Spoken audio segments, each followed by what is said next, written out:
Bismillah, Bismillah wassalatu wassalamu ala rasulillah wa ala alihi wa sahbihi ajma'in amma ba'd. Assalamualaikum warahmatullahi wabarakatuh. Perkenalkan, nama saya Muhammad Umar Mubarak dengan NIM 1404 625124. Saya di sini akan mengerjakan tugas dengan mata kuliah filsafat yang diampu oleh Bapak Dr. Muhammad Ridwan Effendi MUD. Baik, saya di sini akan menjelaskan kasus yang keempat dengan judul yang itu Fikih Lingkungan Saat Ayat Suci Bertemu Data Sains. Teman-teman, dalam Islam perbedaan sikap ini berakar dari cara memandang alam secara ontologis.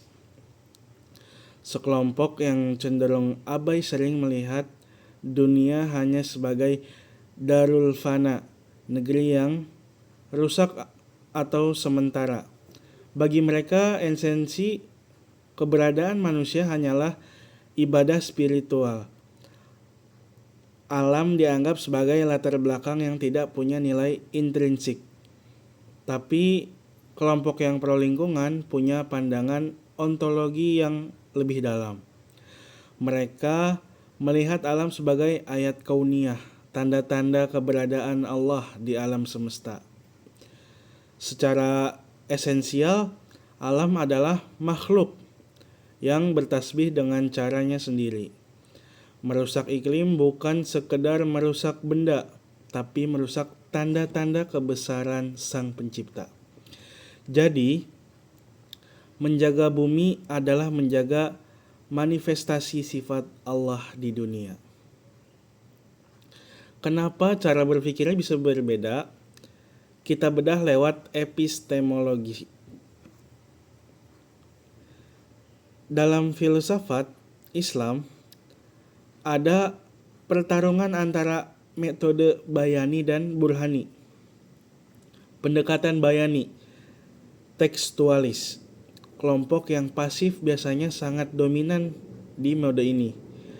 Kebenarannya hanya dicari dari teks literal. Kalau di Quran tidak ada kata emisi karbon. Mereka merasa itu bukan urusan agama. Mereka melihat sains sebagai pengetahuan asing yang sekuler. Pendekatan burhani demonstratif atau rasional. Kelompok pro lingkungan menggunakan pendekatan ini.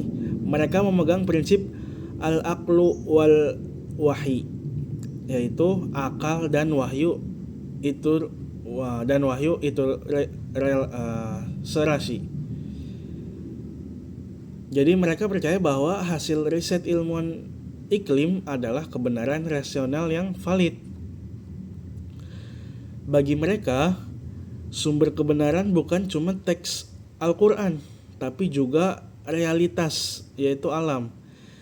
Jika sains menunjukkan bumi dalam bahaya, maka itu adalah panggilan Tuhan yang harus dijawab dengan tindakan. Secara aksiologis atau nilai kegunaan, ini bicara tentang tanggung jawab sosial. Banyak yang terjebak pada etika individual, yang penting sholat, zakat, haji. Tapi kelompok hijau membawa etika maslahah mursalah, keselamatan umum. Nilai tertinggi bukan cuma keselamatan diri di akhirat, tapi menjadi khalifah fil ard, yaitu wakil Tuhan di bumi. Secara aksiologis, mereka memandang bahwa merusak lingkungan adalah bentuk kezaliman terhadap generasi mendatang. Jadi aksi menanam pohon atau kampanye energi bersih bernilai setara dengan ibadah. Karena tujuannya adalah hifdzil alam, menjaga alam sebagai bagian dari maqasid al-syariah, tujuan syariat.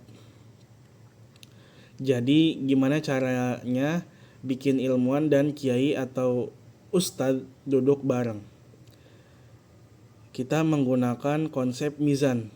Ilmuwan bisa menjelaskan keseimbangan ekosistem dan ulama menjelaskan konsep al-mizan, yaitu keseimbangan yang ada di surat Ar-Rahman.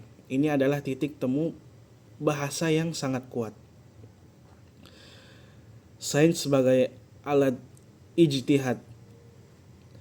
Fatwa-fatwa agama tentang lingkungan harus berbasis data sains. Ulama butuh ilmuwan untuk menentukan mana kebijakan yang benar maslahah.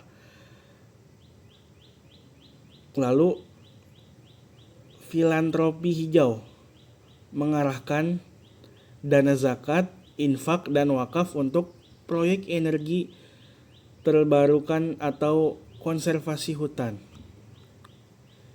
Jadi kesimpulannya, iman tanpa sains itu pasif, sains tanpa iman itu kering.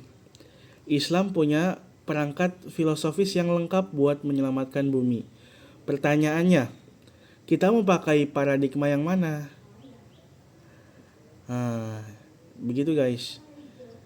Lalu kita menganalisis filsafat ilmu dalam perbedaan sikap. Ontologi, apakah alam dianggap objektif atau objek eksploitasi atau subjek yang harus dilindungi? Epistemologi, apakah hanya mengandalkan teks bayani atau mengintegrasikan observasi ilmiah? Burhani. Aksiologi, apakah tujuan agama hanya ritual individu atau mencakup kesejahteraan ekologis, yaitu khalifah? Pendekatan kolaboratif, mendorong narasi